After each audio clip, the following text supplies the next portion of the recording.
Okay, hello everyone, and welcome to today's Fortra webinar, Cut Through IBMI Message Confusion. Thanks for joining us. So today's webinar is loosely based on part of our Ops 101 or Operations 101 educational class that's available on our website. I'll show you what that looks like after we get started.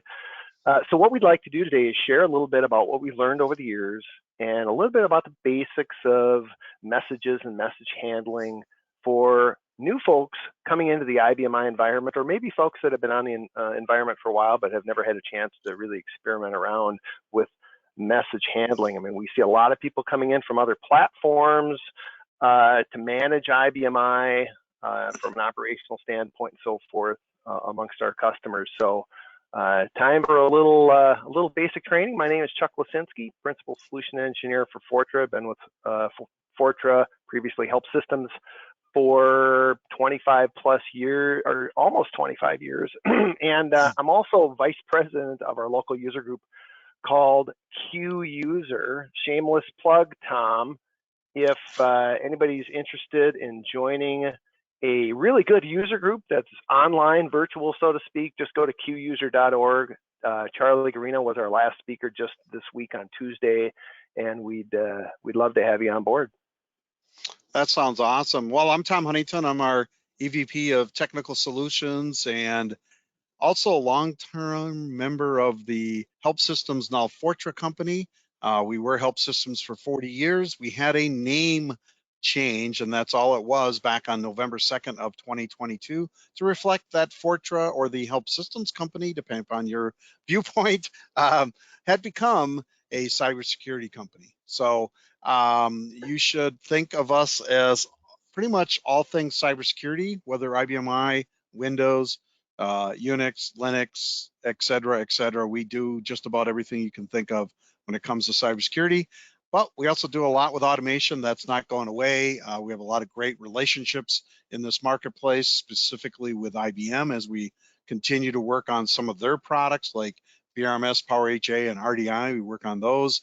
And then, of course, we've got all the robot products, the PowerTech products, the SQL products, the document management products, Halcyon products, on and on and on it goes. We have a very strong list of IBM Power products that we work on. And Chuck, I know we're going to explain, people say QSYSOPR. What is QSYSOPR to you? That's me in a former life, QSYSOPR.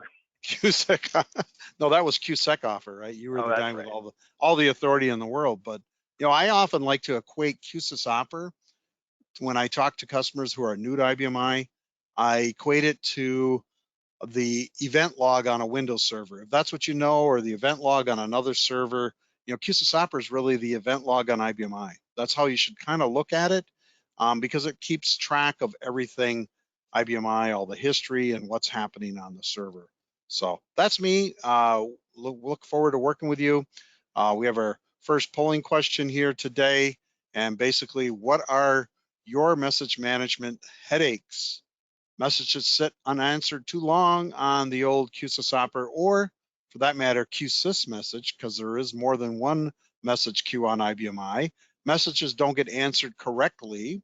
I always remember that, going from month to month, going, oh my gosh, how did I answer that last month? Need to audit who answered messages. Oh, those darn auditors, they're not going to go away. It's just going to continue to be that way, kids. And audits are here to stay. Need messages sent out to the team. Okay, who do I escalate it to? How do I get to them? I'm new to IBMI, and I just need to understand how messages work. We've had all kinds of great questions lately from customers related to message processing. Chuck, we'll try to share some of those thoughts as we go through today's webinar. And thank you for answering that polling question. Okay, messages sit unanswered too long, and messages need to be sent out to the team are the top two things. And then, of course, the audit topic and the I'm new to IBMI. Okay, well, welcome to IBMI. Don't be afraid. It's a great server. You're going to love it. Most people who come to it go, God, I can't believe I'm on this server. What happened to my career? Reality is there's a lot of opportunity. We have a lot of customers.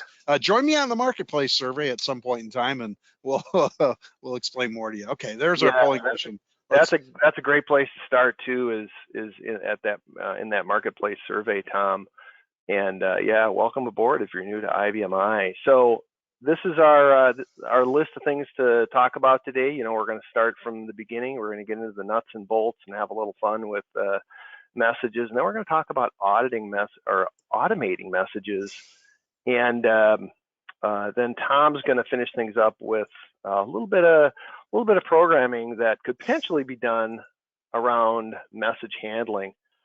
Tom, I think you did a great job right off the bat introducing what this thing called the QSYSOPR message queue is all about.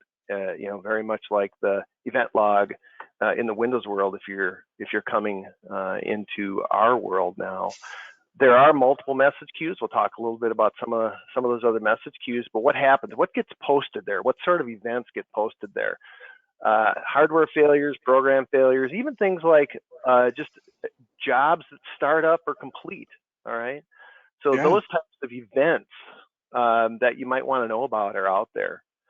Also, the operating system may have some questions for you and may send out a message, and basically it's looking for direction. It wants to know what to do, and so you need to or somebody somehow needs to respond to those messages. So we have a couple different kinds of messages that you might see. So Tom, are messages important? Some, not all. Yeah, some are important, not all of them. But like for instance, I took this message right off of one of our systems at the bottom. Mirror protection is suspended on disk unit 05. You know, that sounds like a message we ought to pay attention to. How'd you miss it? Well, I found it, and there it is, right in front of everybody. Okay, you didn't miss it. Okay, good. Didn't miss it. So, so a message is not just a string of text. There are specific defined parts of a message. Starts with the message ID. So that's something that you can focus on. And the message ID might be defined by IBM. The message ID might be defined by your application provider like Help Systems. So in our robot products, we have multiple message files that we'll talk about. That's where a message exists. Originally, that's where the definition of a message exists. And so Help Systems has defined a list of messages that maybe you should or should not pay attention to. Severity determines, you know, whether or not maybe you should pay attention to it. Sometimes I think, Tom, there's not a lot of rhyme and reason behind the severity of a message, but I think that you know, people try to be try to have the severity properly defined. Basically, 0 is the least severe, 99 is the most severe. Okay. As far as the type of message, a couple different kinds of messages. I mentioned that, of course, the operating system sends out a lot of different events: job started, job completed, and so forth. But there are those messages that we call an inquiry message, and that's the two-way conversation that you can have with the operating system. The operating system says, hey, this has happened. What should I do now? And so it's expecting some type of reply to be able to continue. Auditing messages, of course, is probably a good thing to do. All right, who answered a message and so forth. So these messages do have a date and a time associated with them, so you can look at them in chronological order. There's also potentially fields or variable information that a program may fill in to those messages. And those variables can be examined, and we'll take a look at how you can automate messages by looking at those variables using the system reply list entry. Of course, there's multiple levels of text, first and second level text. So the initial message text is in the first level text, and then additional detailed message information is in that second level message text. And you know, sometimes it's well written, sometimes not so well written. And then as far as message replies to inquiry messages, those are defined in the message description, predefined valid message replies, and of course that, once again, you can get that out of what's called the message file and the message description. Just a note, if a message is on the screen, you can always, in the green screen at least, do an F1 on the message to get additional information and other function keys to drill down a little bit further. Okay. Just a few comments about informational messages. Informational messages can come from the operating system, but very often we deal with companies that are trying to automate messages that are coming from their application. And some of the messages are pretty well defined with unique message IDs. Some are kind of generic. You've probably heard of the infamous CTF 9897 and 9898 messages. And those get a little bit more complicated in terms of examining the contents of the message and deciding what to do with them. Back in the old days, we used to send user communications literally between users using a send message command. Doesn't happen quite so often. This thing called email came around, but Tom and I remember the IT world that we used to live in before email, right, Tom? Correct. Yes. Yeah. Yep. So, so just some examples. You know, job completed normally. That would be an informational message. Device no longer communicating. Password not correct. Disk failure. Storage threshold exceeded, and so forth. Those are the kind of messages that you really want to pay attention to. And you know, even for instance, user profile became disabled because somebody typed in their password multiple times. You know, that might be something you might want to latch onto and automate somehow, and proactively do something with that. Okay, inquiry messages are a little different. This is one of Tom's grandkids here, you know, looking for that bedtime ice cream treat. And so I think we saw that just last night. Yeah, that's great. So inquiry messages, a little different. Same source. They can come from just about anywhere, but there is a reply required, and the replies are predefined in the message description. We'll show what a message description looks like here in a minute, but depending on the contents of the message, you may reply with a C to cancel, you may reply with an I to ignore, and likewise, some of these message replies aren't necessarily consistent. So an I might mean different things depending on the message. So it's good to pay attention to the second level message text that describes what the reply really means. Something to think about. These can be answered manually, they can be answered automatically, and likewise, this is where we run into some problems where some messages get answered incorrectly. All right, so for example, you know, it's having multiple meanings behind a reply value like cancel or continue. Those are some things to think about in terms of what could possibly go wrong with having messages handled manually by your operations staff. You know, if you've got rules in place, certainly putting those into the system reply list entry or an automation tool like Robot Console or our Halcyon product to automate messages makes a lot more sense, and that also makes the message handling auditable. Okay, that was one of the things in our polling question is, can you audit the message handling that's taken place in the last 24 hours, the last 7 days, the last month? All right, that type of history can be placed into a message management tool like Robot or Halcyon. Okay, where do messages go? They go to a message queue. Every IBM system I've ever seen out there has a message queue called QSYSOPR, and many also have a message queue called QSYSMessage. And Tom, I think you're probably maybe even a little bit more familiar with QSYSMessage than I am. Yeah, a lot of times QSYSMessage people, IBM created that, boy, at least 2 decades ago, probably longer than that. But it ends up being security messages and hardware related messages for the most part go to QSYSMessage. So then the system, if it sees QSYSMessage on your system, then it automatically will start sending those there. So if you're not looking at that queue, then you're often missing some really important things that could impact your hardware or your authority, your security.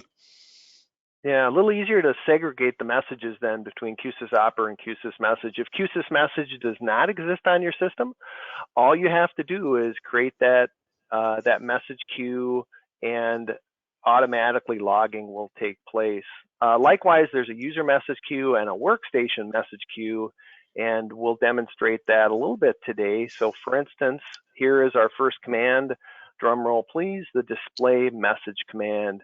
And at the top, you'll see messages that are going to me, my Chuck message queue versus messages in QSYSOPR. All right, and then there's also a device message queue. And likewise, that was the green screen. There's also the Navigator for IBM I. A couple ways we can get there is through this gear icon. Okay, when you're working with a particular an individual partition, you're in the work management, there's message queues. And then here in the system icon, there's system operator messages. And then down here, there's also user messages. All right. So Tom, let's do our first demo. All right. It's all you, right? Yeah, it's all me, and you can see my screen, right? I can, yes. Okay. Oh, so just wait, a couple is this an IBM I screen? This is IBM I Navigator. Oh my gosh. All right. This is A Navigator GUI. for IBM I, a GUI, yeah. And so what I did is I went to the system operator messages option here. All right, under system operator messages. And I have a few out there. You can see informational versus inquiry. Oh, we have an inquiry message. So literally I could right click on this message and I could go in and reply to the message. I could get into properties. It's been sitting here, so I can't jump in there right now. I'd have to It looks refresh. like it's been automatically replied, probably, is what's happened. And then also under work management, I can look at all my message queues. And then under my work, there's also my messages. All right, so there's a couple different ways we can move around there. Let's look at message files first of all. So I'm going to do a work message file command, and I'm going to say *all in QSYS. Okay. So obviously these are Q message files, system related message files, and typically most of the messages you're going to see out there in QSYSOPR are in this QCPF message file. You can work with it with a 12, all right? And if there's a particular message you want to find, you can type it in at the top, and let's look at one called CPA 3305. This is a kind of an obscure printer-related message. I'm going to take an option 5 to look at the details of this. You can use option 30 to look at all the details of the message. So here we've got the first level message text at the top. So I'm just going to do a 30, Tom. And here's the first and second level message text. And you'll see variable information like ~4, ~1, 12, 13, 3, 10, 6, 7, 8, etc. So those are predefined variables in the message description. Okay, pressing enter again. Here is all the variables that are defined on this message description, and it goes on and on down to 13. All right, pressing enter again. Here are the possible reply values, CH and T, because this is an inquiry message. All right, and then we can do a little magic too. So if you enter in a lowercase c or a lowercase h, it'll convert it to an uppercase H and automatically reply to it there. Or just change the case in order to get it to reply properly. Guess what? The severity of this message is 99, and in other words, when this message was last updated, and the default reply value. So we're going to look at that default reply value when we get into automatically replying to messages. All right, Tom, I'm going to turn it over to you. Oh, hello. Hi, Tom. Here we go. Yeah, hi. Yeah, I'm just testing things out in the background while you're chit-chatting a little bit to these people. So nice job of taking us through kind of getting started with messages. I think the thing you have to remember is that a message queue is like any other object on IBM I. It's an object. And inside of it, you have the detail, which is the individual messages. It's technology really from the system 38 days. So the core operating system for AS400, I-Series, IBM I all came from system 38, all the work management, that kind of thing. And messages is just part of that. So, regular messages, you can send messages to a message queue. You can address them to a user profile. Batch jobs, when they run, initiate messages. There's a command send message, as Chuck was just showing. We also can do that from iNavigator. I'll show you that in just a bit. Again, that's the newer browser that came out in September of 21 rather. So it's been out for a year and 8 months now. You should be using that. And then break messages. We also have the ability to break into people now before the days of email and stuff like that. And you may even still do this today, is it's a way of notifying interactive users that, hey, it's time to get off. We want to do some maintenance. We want to do some night processing. What do we want to do? We can send a break message to interrupt the end user. And then there's a nice little menu of all these commands called Go Command Message. So let's move on to the next here. This is the send message command. It's just, IBM I, if you haven't figured it out, is command oriented. The nice thing is that you can prompt these commands and you can press F1 on any one of the parameters that we see here, like the send message text, the user profile, the message queue, and IBM will give you some nice information in the background, or a help desk in the background. And then notice we can send to multiple message queues, or we can send to an individual user profile. When we send to a user profile, the operating system looks at that user profile and says, oh, what's Joe Programmer's message queue on his user profile? And that's what we're going to use, and that's where we're going to send it to. We also have message types way down on the bottom. We have info and inquiry. And of course, we can roll the screen and we can go on to the next part of the screen. Now, iNavigator, again, is free, by the way. You're entitled to use this. People need to start using this if you're not using it, just purely for anything. If your boss comes in and they're used to seeing IBM I green screens all the time, maybe showing them a browser will kind of change their viewpoint of old system kind of thing. But anyway, so this is send message. You can get at that through iNavigator. I'll show you where it's at because maybe it's not necessarily easy to figure out initially. You got to look around a little bit. We'll show you that. Now on the next panel here, we have the send break message, all user. In this case, what we're going to do is we're going to send it to all sessions that are signed on. So of course, Chuck's now living in Wisconsin, soon to be Arizona maybe. To the workstation message queue, we can specify a specific workstation message queue. That's different than the user profile message queue. It's actually every device that's interactive when it starts up has a program or workstation message queue too, where interactive messages go. Look at that. So here's the break message on our message queue. A lot of these default because of the emulators, we're using QPad dev devices by default, and it shows up and says hello from Wisconsin. We'll see the program that sent it over to the right. I'll show you some of that in a bit when we do some things online. Basically it just interrupts and breaks right into your session. We'll show you how that works in just a bit. Now, changing your message queue, you can change your message queue so important messages break to your screen. You can do a command called change message queue that we see down below, and it'll only break in only for the first session you sign on to, not to all the other sessions that you might have up on that same system. You can filter this with change message queue. You can say only break if it's over a certain level. Matter of fact, people do that for the system operator message queue. And the downside of change message queue QSYSOPR, like we see here, is that only one person could actually do this on the system. So you have that one user profile that's signed on in break mode.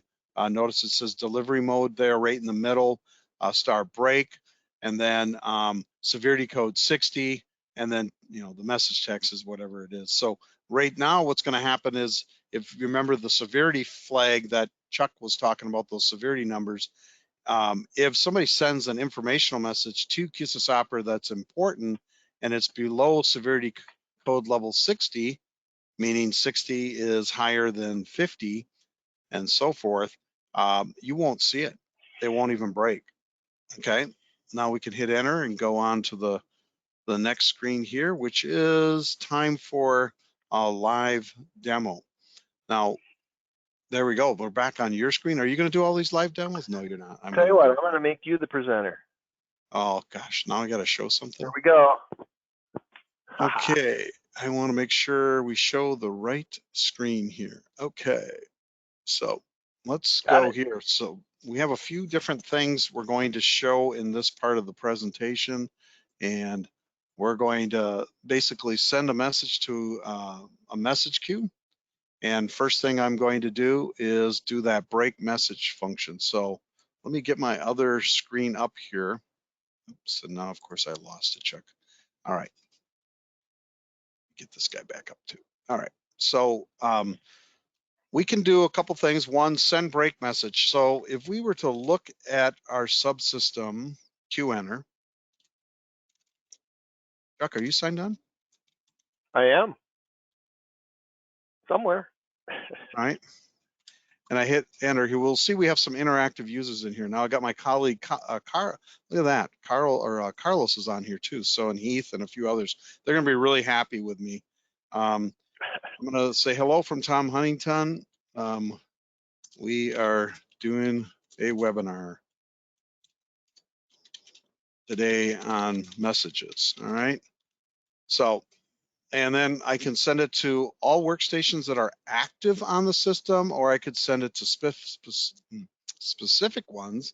I can send it as an informational or inquiry message, and I'll just show you the difference. So I'm going to send it and, message queue to get reply, QSYSOPR. There are additional parameters on here as I roll through here, but that's it basically. So let me roll back to the top, hit enter. Notice it broke over here. It tells me that it was a notified delivery because it was send all break messages, okay? Different than if I were to use a send message and say, hi, Tom, second test, and I want to send it to my user profile, Tom H2, which is my other sign on over here. So I got two user profiles going on. Now I send that, and notice my screen didn't break. So in order to see it, I have to do display message, and this is for my Navigator, okay, yep, webinar today. And then here's the one that went to my user. Notice it went to a different message queue. Let me look at those again and just show you that difference again. F9, so I had Tom H2 message queue in QSys, and then Tom H2 QUserSys. The QUserSys is coming off my user profile, right? So if I roll and look at my user profile, message queue parameter is right here. Notice that versus my device description, Tom H2, and that's probably the difference here.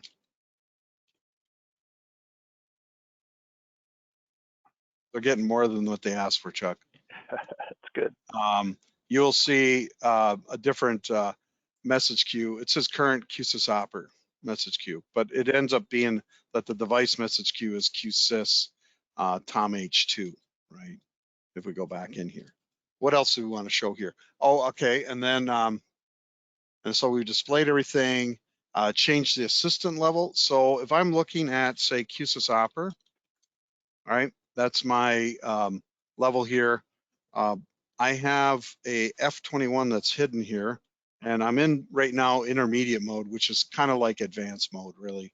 Now, if I change it back to basic, it gives you a different view. It has the message on top here.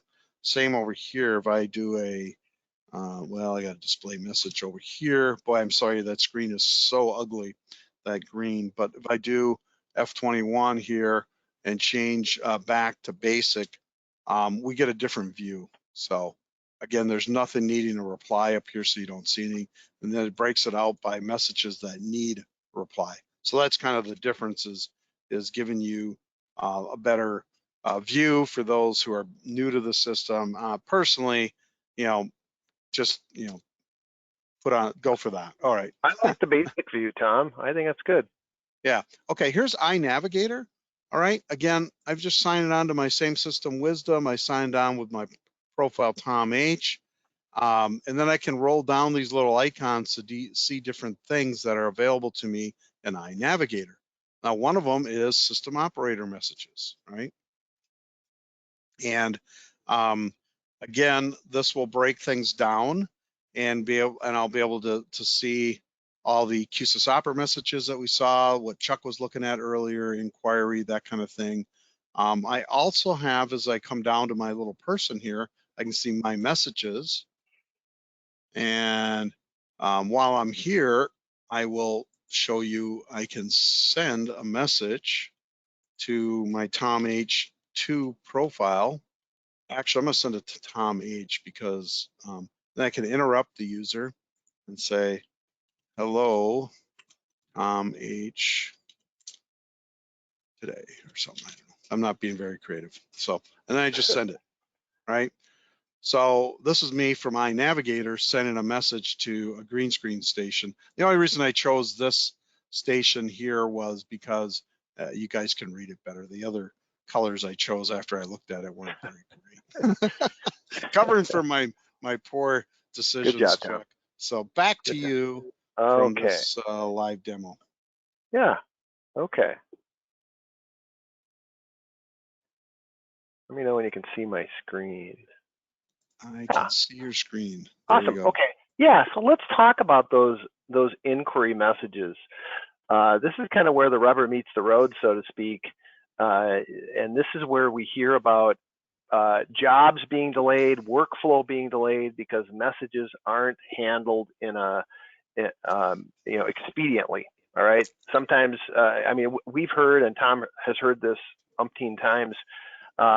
This message popped up at 11 o'clock last night and nobody answered it, and work orders weren't ready the next day and so forth.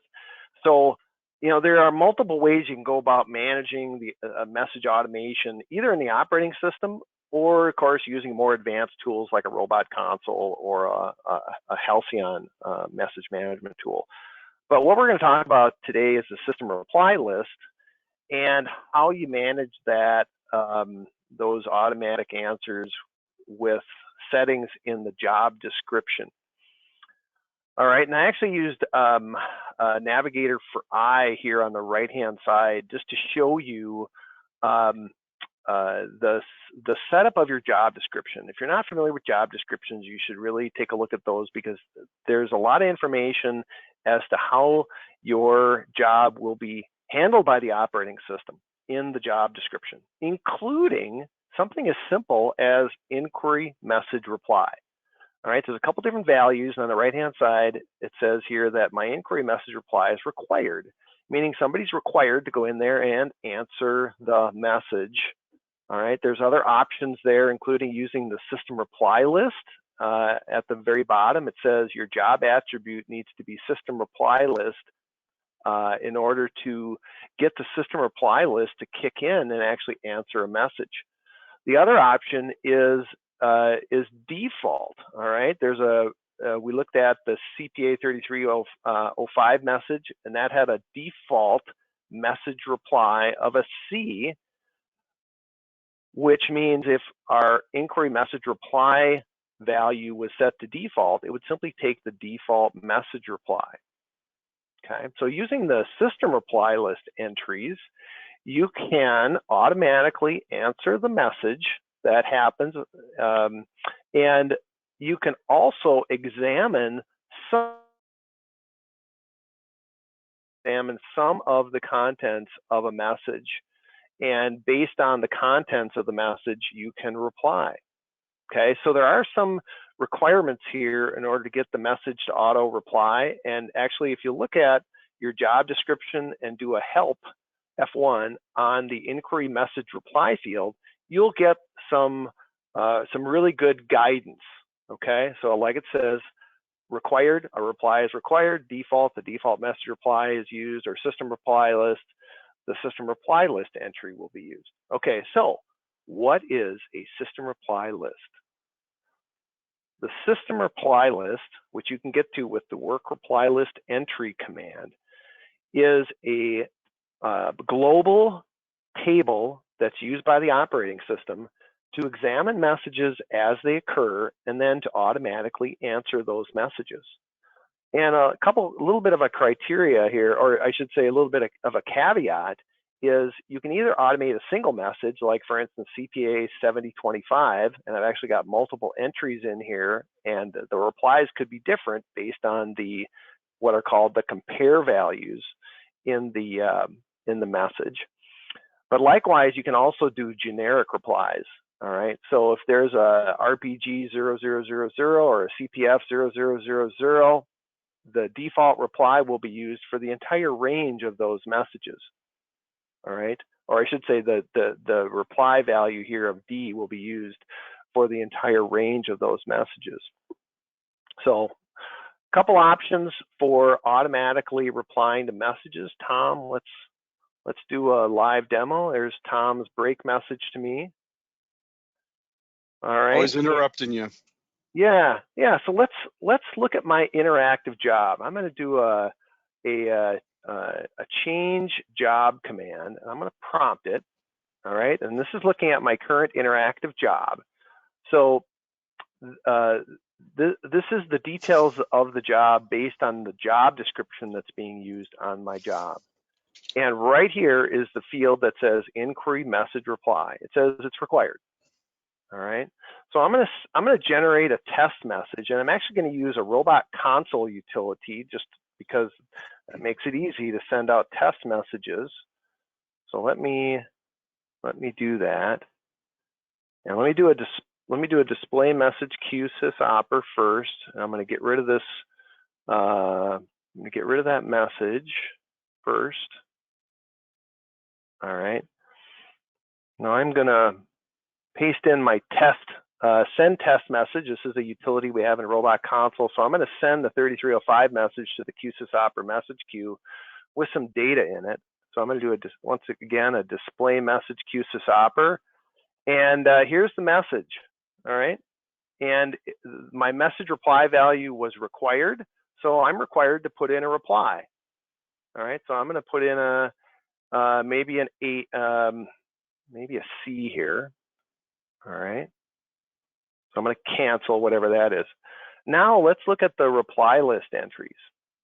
All right, so I'm going to do a work reply list entry command. All right, and here's my automatic replies, and I have one for the CPA 3305 message of an H. It didn't automatically reply though, because my setting was required in my job description and on my job. All right, but let's go look at this. Let's go look at the reply list. And it says, first of all, when a CPA 3305 message occurs, I'm going to look at position 69 of the variable information in the message, and I'm going to look for this value. Okay, now how do you come up with this 69? All right, let me show you how to do that. And by the way, we're going to reply with an H when that message occurs. And so let's do a display message description, CPA 3305. It defaults to QCPF MSG. And we're going to go to the reply specifications. Oops, we're going to go to the field data. All right, so in this message, variable 9 contains the device name.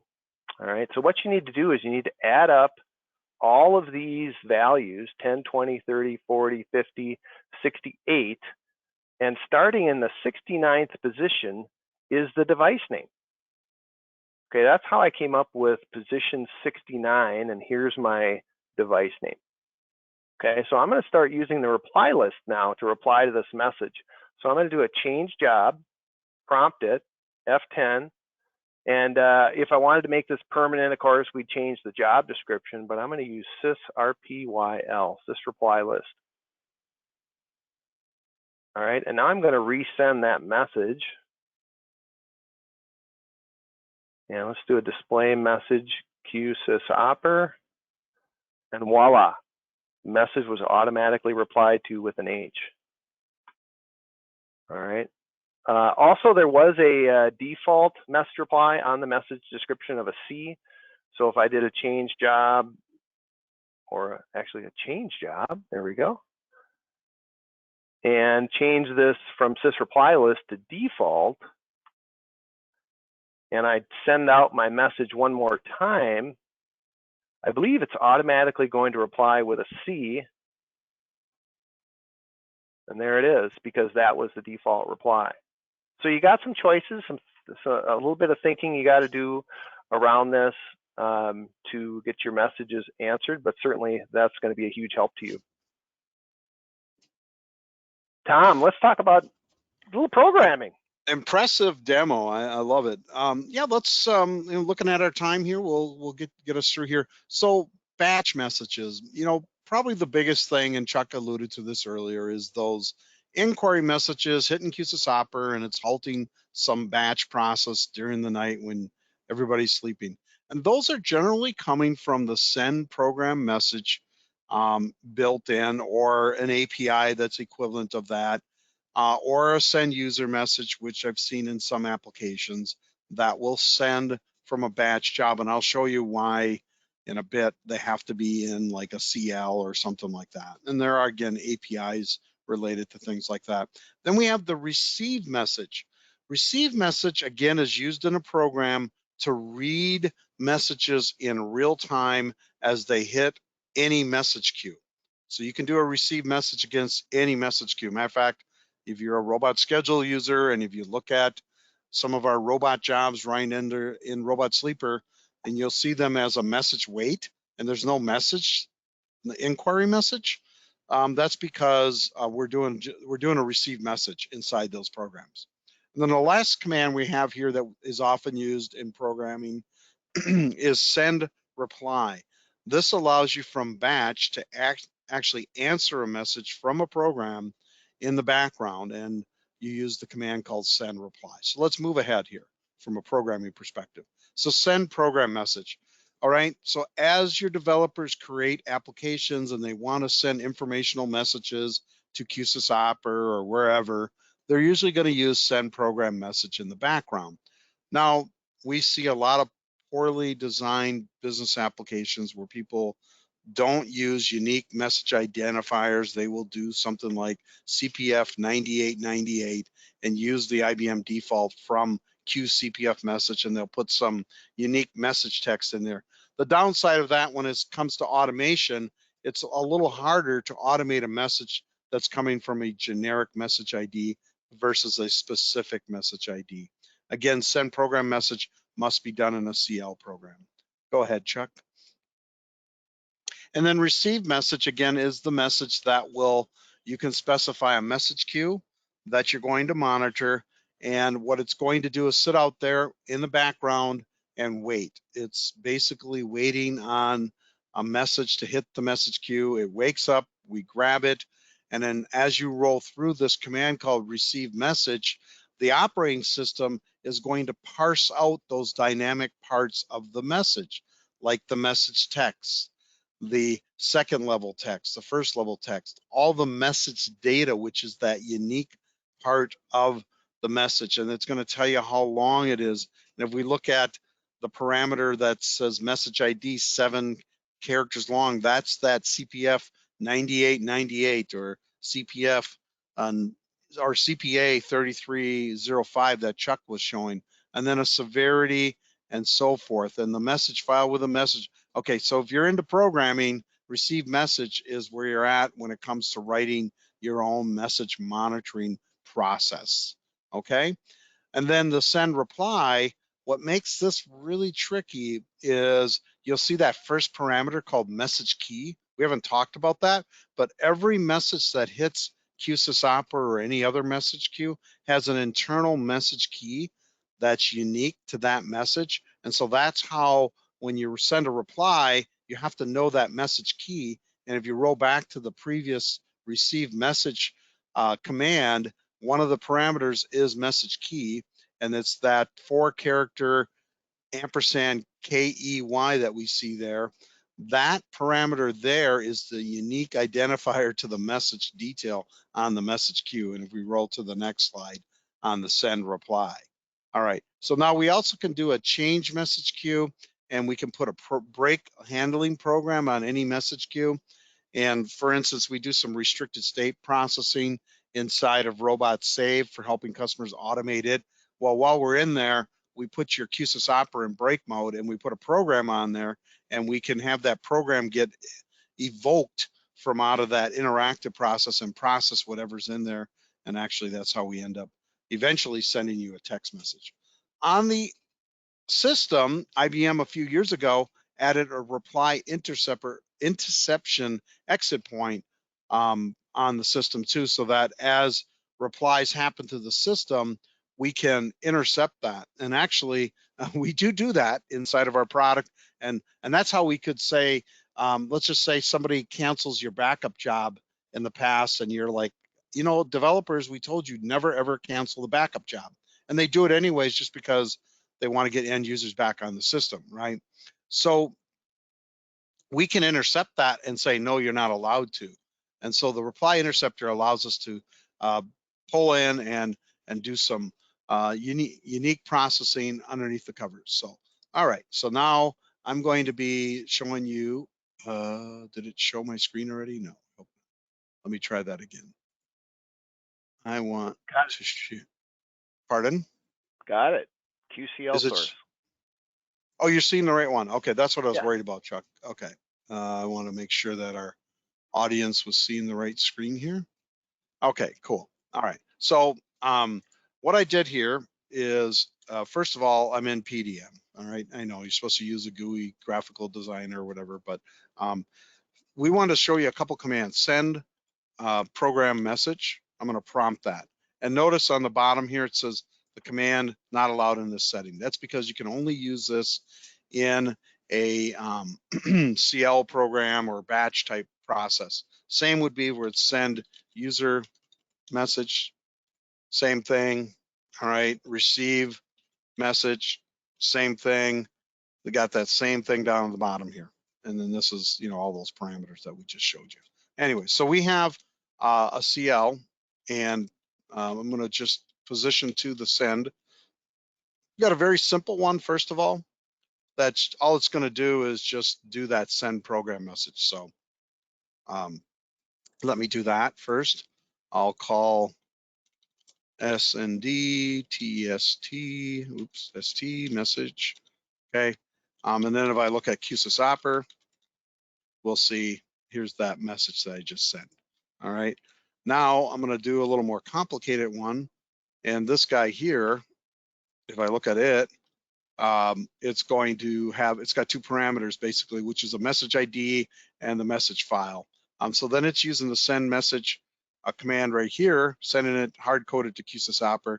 Now we can get fancier, and I could have, you know, and I'm hard coding my message file to QSYS, even though you can have message IDs anywhere. So let me do a couple examples here of that.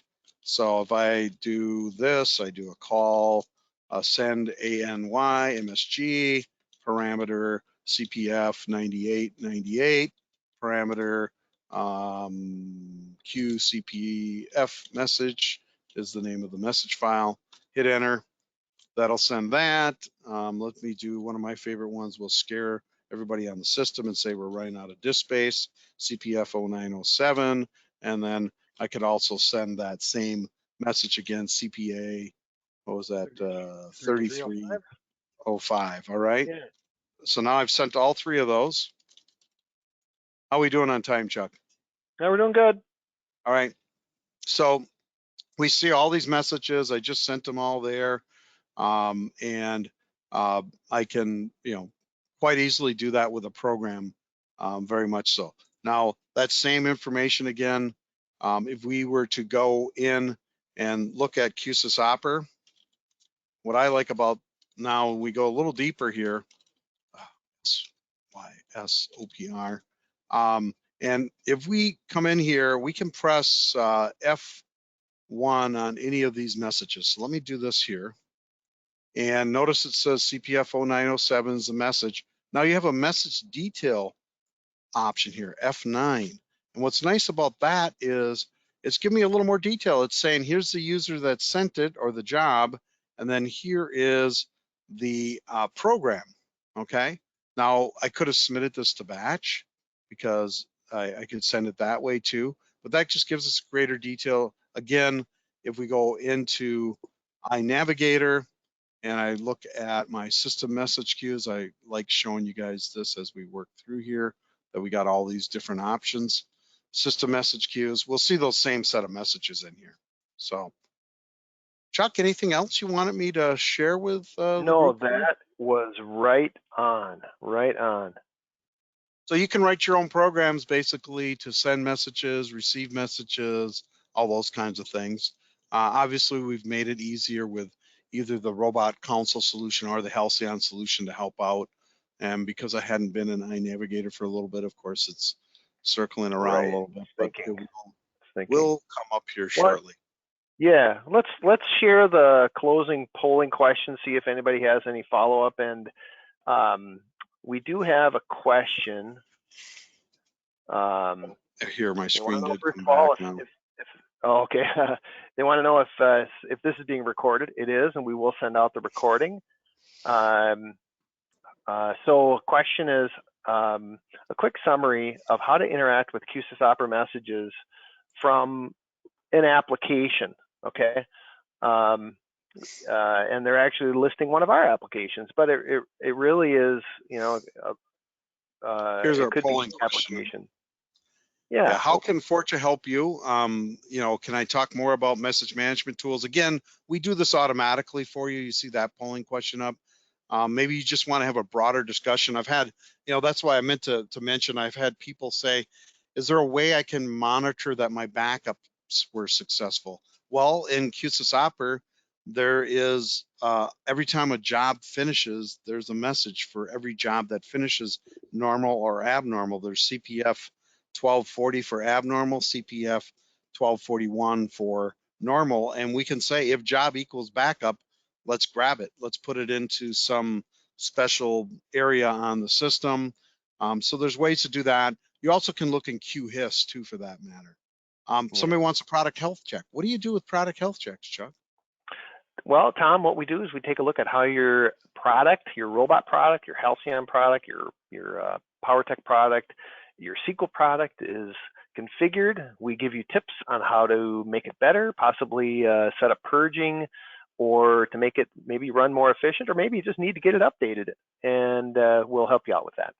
Yep, and then the last thing here, or one of the last things, is a tech update. I do a lot of those where we basically sit down, talk about what's on your roadmap for the next year or so, and then we talk about what's on our roadmap along with what's new at Fortra. Those are always great conversations. And then finally, if you want a demo of Robot Console, let your sales team know and choose that as an option on the polling question. And that's probably enough time on those polling questions, Chuck. Yeah, I'll go ahead and close that. You want to bring up the last part of the PowerPoint, please? You bet. Okay, so it's been great working with everybody today, hasn't it? It has been. So I hope you got a little bit more out of messages. You know, automation is the key, whether you use a commercial product like Tom mentioned, or work with the system reply list entries or so forth. Also, keep in mind that the material that we were presenting from was part of our Operations 101 class. So if you're new to IBM I, or if you are hiring somebody and you want to get them at least to some baseline knowledge of IBM I, we have a class out there that you can register for on our website. And really, QSYSOPR, again, think of it as an event log, and it must be management by exception. So you have to create the filtering rules by these message IDs or by what's contained in the message. So even if somebody does CPF 9898 and sends all those things into application errors into QSYSOPR, you can always do a thing that says if the message text contains, the word, whatever the word may be that you're looking for, do some escalation based on that. We have that capability in all of our products to do that. You certainly can do that as a programmer too, and create your own rules. Yeah. Okay. Well, Tom, I think you did it. We did it. I think we're good. If anybody has any, of course, follow-up questions, you can certainly follow up with us, and expect to be receiving some follow-up in email, including a recording of this event. So thanks for your time today. We really appreciate it. Tom, thanks for teaming up with me. You're welcome. Have a great day. Okay, bye-bye.